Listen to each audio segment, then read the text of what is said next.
guys, we are back on Criminal Case 54, The Poison Truth. So let's unlock chapter 2. Rosie Gateway may have been killed for secrets she had uncovered, but thanks to her skills they won't stay secrets for long. Katarina, everything points to her being killed because of something she had uncovered about the glorious Gerte Han. The legend says he was sent a child from God and became the Pearl's leader, but apparently there's more. According to this map, Arvita Trevor, this is the entrance to Gerte Han's secret cave. Whatever the truth really is, this place is hiding the secrets which got Rosie Gateway killed, so we need to check it out, Katarina. Heck yeah.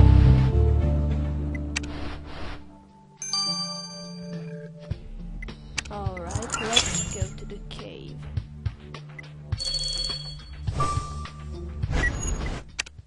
Let's go.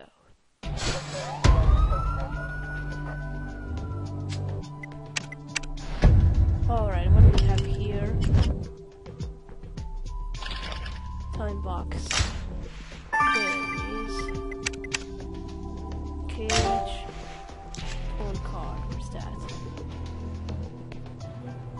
It's here. Come on, I clicked it. Harry's skull. It's here. Whoa. Is that skull what I think it is?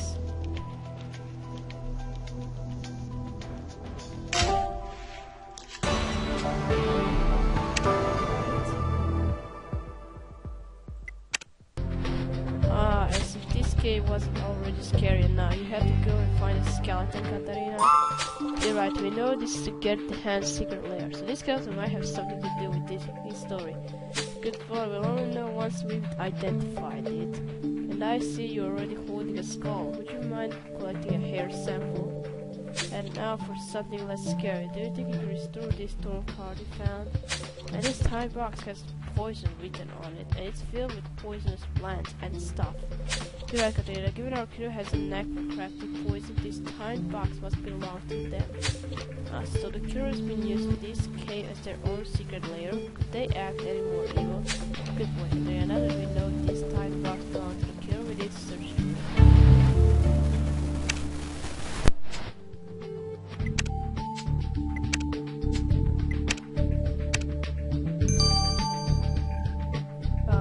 Let's do skull. Alright.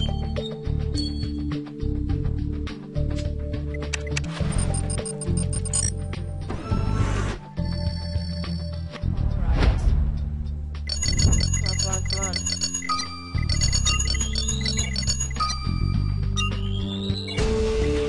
Got it. Great, we got some hair from the skull with a creepy skeleton. Let's carry it over to Grace for analysis.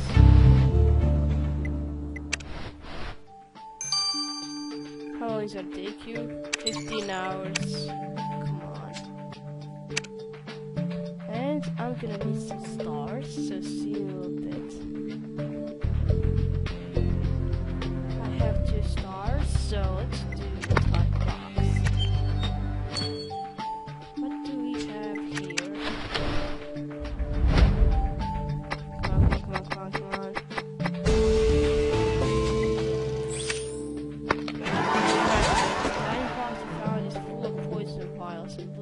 Just like the one which was used to kill our victim. There's really this bunch of collectible cards we found inside the tire box might belong to our killer. These cards look just like the baseball and wrestling cards I used to collect when I was a kid. Except these cards feature Tess Goodwin, Tony Marconi, and Alden Green. Oh my god, this trading card collection is a rogue gallery of all the killers we've arrested. Are these really killer collectible cards? Better send this over to Alex.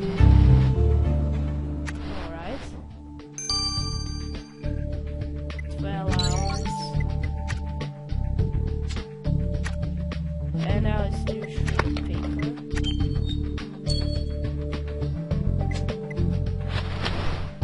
Alright.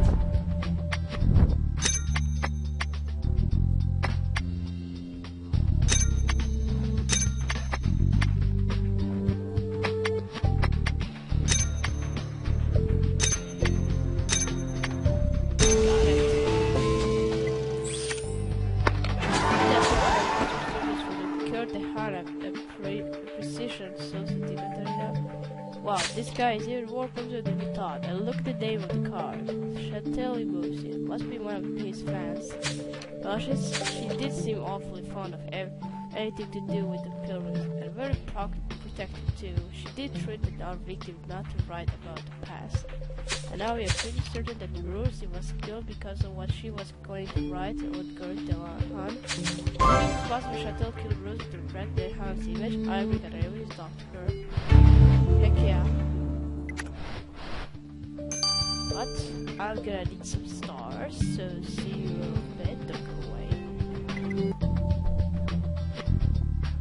I have stars, so let's talk to Chantel again. Chantel, which country found your Gert de Han appreciation society member card? We didn't know you were such a huge fan of his. I'm Gert's #1 fan, and you should join the club too. We practice fencing and study plants, which were his favorite activities. I also wish Ashton Cooper would join our club. He's amazing at fencing, but the truck just hates Gert too much. The sad thing is, he refused to admit he's wrong about the man, no matter what I tell him. Is that why you were so angry with Rosie? She didn't appreciate the Han's legacy enough for you. She was so unpatriotic. Rosie tried really hardest to dig up the dirt on Gert just as she could sell her sticky broom. Look, but as much as I thought about it, I did kill her. That would have been the good thing to do.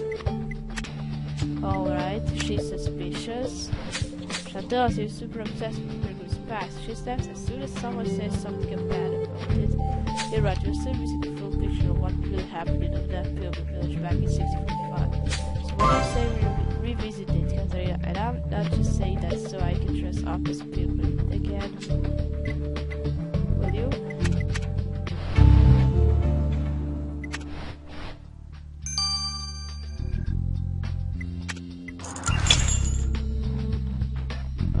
Let's go to March 45.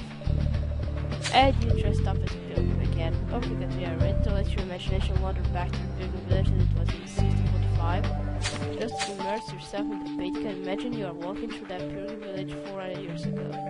This painting is just so hypnotizing. I see the village. Life just seems so peaceful here in 1645. Alright, let's collect the clues.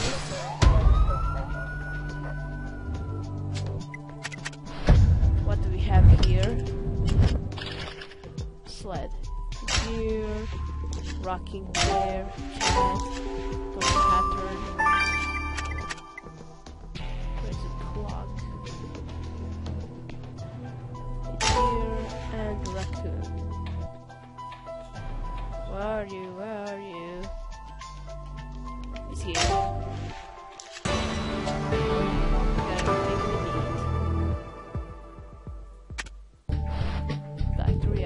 Okay, Katarina, it's time to snap back to reality. Oh, Katarina, I still can't believe how realistic the Pilgrim village felt. So that 400-year-old tour pattern from the village caught your attention, Katarina. And it's right here in the Pilgrim Museum. It's been 4 centuries since anybody's seen what this torn pattern really looks like. Could you remake that, Katarina? Why not?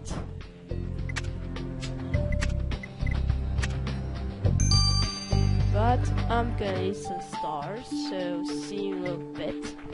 I have a star, so let's examine the torn pattern. Shall we? Alright, what is it?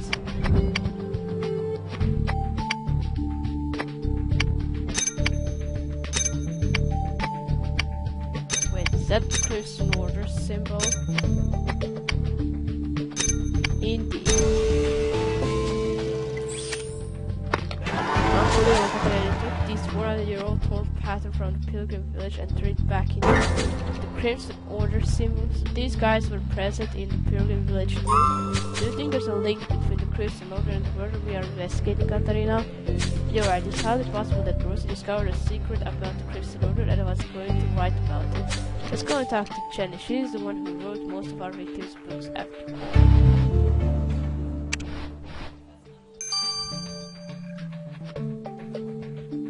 Alright guys, I'm gonna need some stars. I'm gonna wait for the hair and collect the cards to finish. So see you in a little Alright guys, we are back with criminal case 54, the poison truth. So let's get results from here.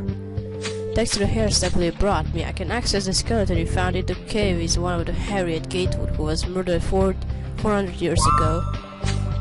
Harriet Gatewood, as in an ancestor of Rosie Gatewood, our victim, and you say she was murdered? You're right, Katrina, that will explain why Rosie was so interested in that cave. She knew her ancestor was lying there. That's not all. Harriet Gatewood's DNA also matches with a certain Kirk DeHaan. He's alive and living right here in Greensboro. What the? Kirk DeHaan, as in Kirk DeHaan? But how could Kirk DeHaan have family connections with Harriet Gatewood anyway?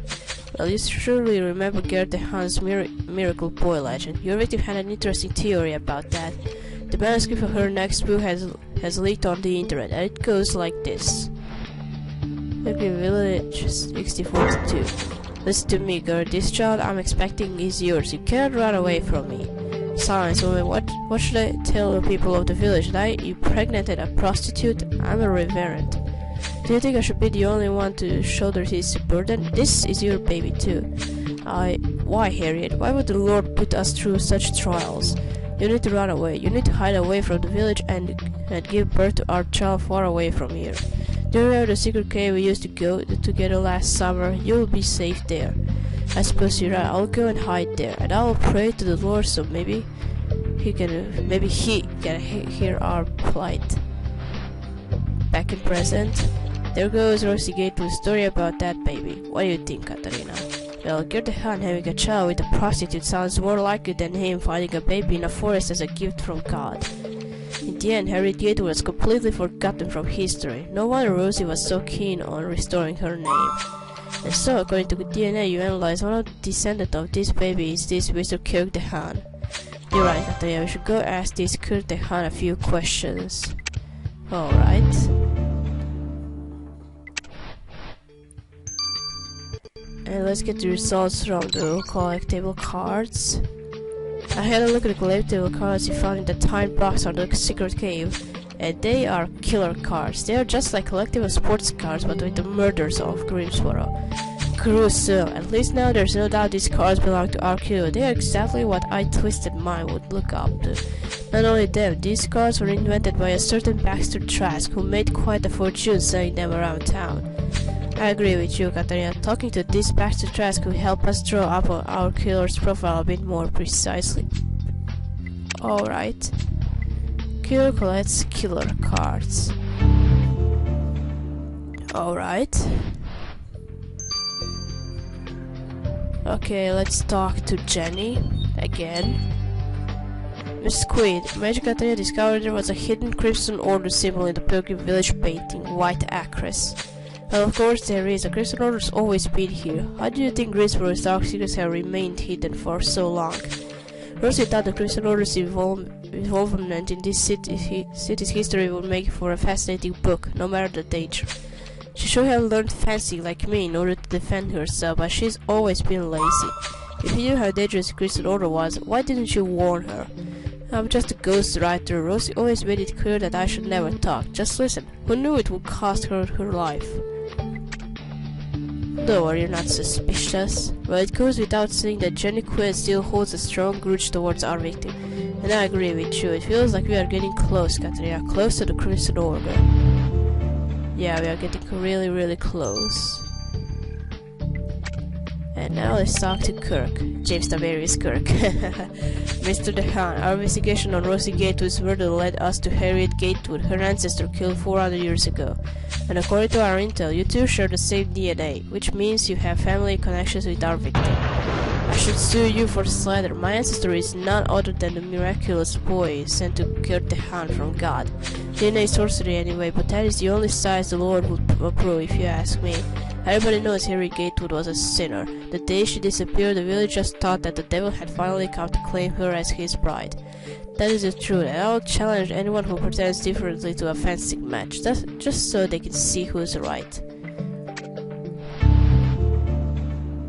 Alright. And now let's talk to Baxter. Ah, I see you have some of my killer cards, Magic Katarina, and I bet you came here because you want super rare shiny cards. Actually, we are investigating the murder of Rosie Gatewood, and we know her killer collects your cards. There's a real killer collecting my cards. Well, I knew everyone liked my killer cards, but this beats everything. You should be ashamed. You are teaching people how to be murderers with these cards, and you are turning killing it into a game. Don't blame me, I used to print sports trading cards before. My thing was fencing, but there's no money in that, so I decided to change. And my cards give historical and psychological context to every murder that happened in Greensboro. It's part of our history too. Honestly, you can't blame the killer you are hunting for liking them. A lot of people do. Later at the station, was Rosie murdered because of what she wanted to tell her readers about Gerda Hahn's illegitimate child? Or was it because she also dug up the Crystal Order's secret presence in the Bergen village? Mitch Katarina, there you are. You'll never believe it. I just bought some new killer cards, and guess what I found? A secret card solving the murder of Rosie Gatewood. What? What do you mean, solving her murder? Well, this card features a Crimson Order member as the killer of Rosie Gatewood. Look. See? Even the murder weapon is the correct one. What?